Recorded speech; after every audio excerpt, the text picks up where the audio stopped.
जय हो सूर्य नारायण की। दोस्तों, आप सभी का मेरे इस YouTube चैनल में हार्दिक स्वागत है। दोस्तों, रविवार के दिन भगवान सूर्य नारायण की विशेष रूप से पूजा उपासना की जाती है। रविवार का दिन सूर्य नारायण को समर्पित है और ज्योतिष के मुताबिक सूर्य देव को 9 ग्रहों में राजा माना गया है। सूर्य देव की आराधना करने से कुंडली के सभी दोष भी दूर होते हैं। अगर कुंडली में सूर्य मजबूत अवस्था में हो तो समाज में व्यक्ति को खूब मान सम्मान मिलता है और सुख समृद्धि की वृद्धि भी होती है।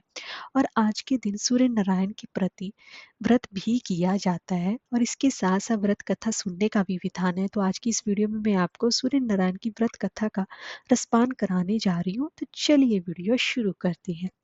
प्राचीन कथा के अनुसार एक नगर में एक बुढ़िया माई यानी कि एक वृद्धा रहती थी।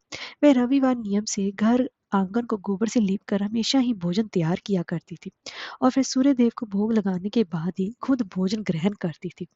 ऐसा व्रत करने से उसके घर धन धान्य से पूर्ण था। हरि की कृपा से घर में किसी प्रकार का कोई भी दुख या कोई तकलीफ नहीं थी। घर में सब कुछ आनंद मंगल था। इसी तरह कुछ दिन बीत जाने पर वह वो पड़ोसन जिसके गौ का गोबर वह वृद्धा यानी कि बुढ़िया माई लाती थी, वो विचार करने लगी कि ये वृद्धा हमेशा ही मेरे गौ का गोबर ले जाती है। यही सोचकर उसने अपनी गाय को घर के अंदर बांधना शुरू कर दिया। गोबर न मिलने पर वृद्धा रविवार के दिन अपने घर को लीप नहीं पाई। इसलिए ना उन्होंने भोजन बनाया, ना ही भगवान को भोग लगाया और ना ही खुद भोजन किया। इस प्रकार उसने निराहार व्रत किया। रात हो गई और वह भूखी ही सो गई। रात में भगवान ने उनके सपने में आए और भोजन न बनाने और भोग न लगाने का कारण पूछने लगे। तब वृद्धा ने भगवान को बताया कि गोबर न मिलने के कारण वह भोजन नहीं बना सकी। तब भगवान ने कहा कि माता, हम तुमको ऐसी गौ देते हैं जिससे कि सभी इच्छाएं पूर्ण होती हैं, क्योंकि हम तुम हमेशा रविवार को गोबर से लीपकर ही भोजन बनाती हो और भोग लगाकर ही खुद भोजन भी करती हो। इससे मैं खुश होकर तुम्हें वरदान देता हूँ। सपने में भगवान का ये वरदान पाकर जब वृद्धा की आंख खुली तो देखा कि आंगन में एक अति सुंदर गौ और बछड़ा बंधे हुए हैं। गाय और बछड़े को देखकर वे खुश हो जाती है और घर के बाहर बांध देती है और खाने को चारा भी देती है। जब पड़ोसन ने वृद्धा के घर के बाहर अति सुंदर गौ और बछड़े को देखा तो वह द्वेष भावना से प्रेरित होकर उसका हृदय जल उठा। और जब उसने देखा कि गाय ने सोने का गोबर दिया है तो वह गाय का सोने का गोबर ले गई और अपनी गाय के गोबर को उसकी जगह रख दिया। रोजाना वह ऐसा करती रही और सीधी सादी वृद्धा के कानों कान इस बात की कोई भी खबर नहीं होने दी।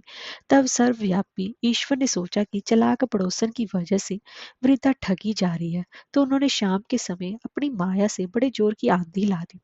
आंधी के भय से वृद्धा ने अपनी गाय को अंदर ही बांध दिया। सुबह जब गाय ने गोबर दिया तो वृद्धा आश्चर्यचकित रह गई और फिर वह रोजाना अपनी गाय को घर के अंदर ही बांधने लगी। उधर पड़ोसन ने देखा कि गौ घर के अंदर बंधने लगी है तो और उसका सोने का गोबर उठाने की चाल कामयाब नहीं हो पा रही है।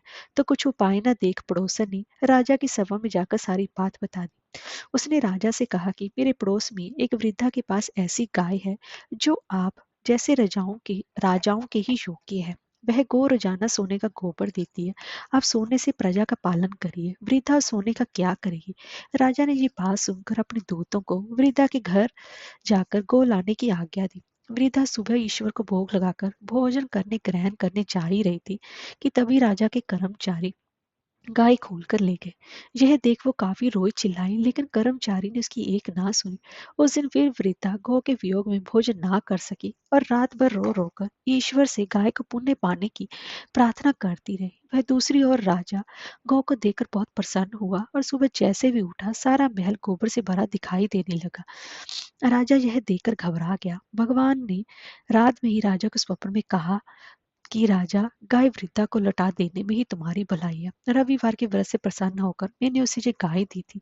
सुबह होते ही राजा ने वृद्धा को बुलाकर बहुत सारे धन के साथ सम्मान सहित गौ और बछड़ा लौटा दिया। इसके साथ ही पड़ोसन को बुलाकर उचित दंड भी दिया। ऐसा करने से राजा के महल की गंदगी दूर हुई और उस दिन राजा ने नगर वासियों को आदेश दिया कि अपनी समस्त मनोकामनाओं की पूर्ति के लिए सभी लोग रविवार का व्रत रखा करें। और ऐसा करने से आप आपकी जिंदगी में चारों ओर खुशहाली होगी। तभी सभी स्त्री पुरुष यह व्रत धारण करने लगे तथा सभी लोगों के शारीरिक कष्ट भी दूर हुए। जय हो सूर्य नारायण की।